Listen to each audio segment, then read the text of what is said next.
আমার শাশুড়ি রোজ রাতে চুরি করে খাবার খায়। একদিন দুই দিন যদি হতো তাহলে ব্যাপারটা স্বাভাবিক ছিল, কিন্তু প্রতি রাতে যখন খেত বিষয়টা আমাকে ভাবালো। আমার নাম ইতু, আমি এই খন্দকার বাড়িতে বউ হয়ে এসেছি প্রায় 7 দিন হলো, কিন্তু বিয়ের 3য় দিন থেকে দেখতেছি আমার শাশুড়ি রোজ রাতে চুরি করে ফ্রিজ খুলে খাবার খায়। আবার বারবার চারদিকে দেখছেন যে তাকে কেউ দেখছে কিনা। আমি দেখে মুচকি হাসলাম আর চলে গেলাম, কিন্তু পরের দিনও দেখলাম একই ঘটনা। এইভাবে 4 দিন হয়ে গেল, দেখি উনি রাতে শুধু লুকিয়ে লুকিয়ে খাবার খাচ্ছে, অথচ উনি তো সবার সাথে বসে পেট ভরে ভাত খায়। মনের মধ্যে অনেক প্রশ্ন জেগে উঠলো, তাই অত কিছু না ভেবে ভাবলাম যে শাশুড়িমাকে সরাসরি জিজ্ঞাসা করবো যে উনি কেন এমন করে। আর মানুষের তো ক্ষুধা লাগতেই পারে, তাই বলে এইভাবে লুকিয়ে খাবার খাওয়ার কি আছে। দিনগুলো বেশ ভালোই যাচ্ছিল, তবে সেই রাতের দৃশ্যটা আমার মনে খুব খটকা লাগছিল। অবশেষে এই কথাটা আমার বড় জায়ের কাছে বলেই ফেললাম। ভাবি আমার কথা শুনে মুচকি হেসে একটা দীর্ঘশ্বাস ফেলে বলল, ওটা আসলে খাওয়ার জন্য না ইতু, আমার শাশুড়ি একটা অসুখ আছে, ওটা বাইরে থেকে বোঝা যায় না। ডাক্তাররা বলছে এটা নাকি ফুড অ্যানজাইটি, মানে খাবার শেষ হয়ে যাবে এই ভয়ে লুকিয়ে লুকিয়ে খাবার খেয়ে ফেলে। অথচ উনি কিন্তু আসলে কিছুই খান না,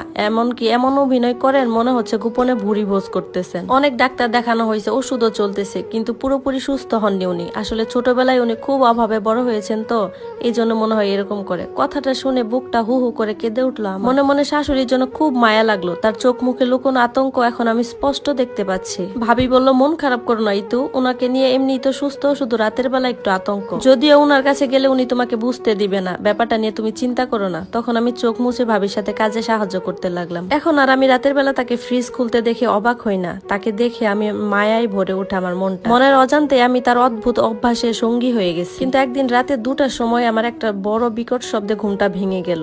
চুপি চুপি রান্নাঘরের দিকে এগিয়ে গেলাম, গিয়ে দেখলাম ফ্রিজের দরজাটা খোলা, ফ্রিজের আলোয় চারদিক ছড়িয়ে পড়ছে। তবে আজকের দৃশ্যটা অন্য দিনের চেয়ে একটু ভিন্ন। আমার গা ছমছম করতে শুরু করলো। শাশুড়ি মা আজকে ফ্রিজ থেকে খাবার বের করে খাবার খাচ্ছেন না, বরং ফ্রিজটা সরিয়ে হাত দিয়ে পিছন থেকে ঠেলে কিছু একটা বের করার চেষ্টা করছেন। আমি চুপ করে দাঁড়িয়ে সব দেখতেছিলাম। তার চোখে মুখে এক ধরনের আতঙ্ক আর চরম ব্যস্ততা বোঝা যাচ্ছিল। কিছুক্ষণ পর উনি ফ্রিজটা সরিয়ে একটা গহ্বরের মতো জায়গা বের করলেন। আমি চোখ কুচলে একটু একটু করে দেখতে পেলাম সেখান থেকে তিনি একটা টিনের বাক্স বের করলেন। বাক্সটা খুলতে খুলতে উনি কাঁপতেছিলেন। আমার তো নিঃশ্বাস বন্ধ হয়ে যাওয়ার অবস্থা। ভেতরে কোনো খাবার নয়, বরং এক টুকরা কাপড় যেটা শুকনো রক্তে ভেজা ছিল।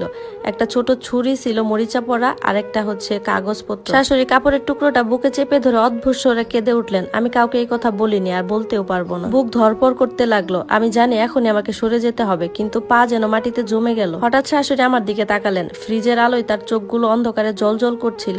এই তো, হঠাৎ তুমি এখানে? আমার গলাটা শুকিয়ে যাচ্ছিল, কথাই বের হচ্ছিল না। তারপরও সাহস করে বললাম, মা এগুলো কি আপনার কাছে, আর আপনি এত রাতে এখানে কি করছেন? উনি বললেন, তোমার দেখে আমাকে নিয়ে খুব আগ্রহ, কতবার তোমাকে না করছি আমাকে নিয়ে পড়ে থাকবা না, কত ইঙ্গিত দিয়ে বুঝিয়েছি, কিন্তু তুমি তো সেই বুঝার পাত্র না। আজ পর্যন্ত এইবারে একটা লোক আমাকে জিজ্ঞাসা করার সাহস পায়নি যে এই বাক্সে কি আছে, কিন্তু তোমাকে তো জানতেই হবে তাই না? কি জানতে চাও তুমি, বলো। শাশুড়ি মা হা হা করে হেসে উঠে বললেন, তাহলে শোনো, তোমার শ্বশুর মানে আমার লাবিব আর হাবিবের বাবা, যাকে আমি ভালোবেসে বিয়ে করেছিলাম, সেই মানুষটা কোনোদিনও আমার ছিল না ইতু। আমি বউ হয়ে তার ঘরে থাকার পরেও সে পরনারীতে আসক্ত ছিল। সে ছিল একজন দুশ্চরিত্র লোক। আমি আমার 2 ছেলের মুখের দিকে তাকিয়ে দিনের পর দিন সব সহ্য করে গেছি, কিন্তু সেই দিন আমার সব সহ্যের সীমা পার হয়ে যায় যেদিন দেখতে পাই যে আমার স্বামী আমারই বোনের সাথে খারাপ সম্পর্কে লিপ্ত আছে। আমার সামনে আমার স্বামী আর আমার বোন ছি ছি কি নোংরা খেলায় মক্ত ছিল। কথাগুলো বলতেই শাশুড়ির গলা একদম ভেঙে গেল। মনে হচ্ছে তার বুকের ভেতরটা দুমড়ে মুচড়ে যাচ্ছে। আমি সহ্য করতে পারছিলাম না, তখন মাথাও কাজ করছিল না। কি আর করার, দৌড়ে চলে গেলাম রান্নাঘরে। তারপরে এখান থেকে এই ছুরিটা নিয়ে কি আর করলাম,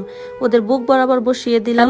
ওদের সেই চিৎকারের আওয়াজ শুনলে আমার এখনো শান্তি লাগে। আমি তখন প্রশ্ন করলাম, কেউ কিছু জানতে পারেনি? না, কেউ কিছু জানতে পারেনি। তখন আমাদের বাড়ির কাজ চলছিল, আর এই রান্নাঘরের উপরে ওদেরকে আমি পুঁতে দিয়েছিলাম, ওদের উপর তুলে দিয়েছিলাম দেওয়াল। তখন থেকে প্রতি রাতে ভয় পেতাম যে যদি আমাকে ওরা আবার ঘুরে এসে আমার ক্ষতি করে, তাই ফ্রিজ খাবার এসবের আড়ালে এসে রাতের বেলা ওদেরকে পাহারা দেই, যাতে ওরা ফিরে আসতে না পারে। এরপর উনি বললেন, এই ব্যাপারগুলো তো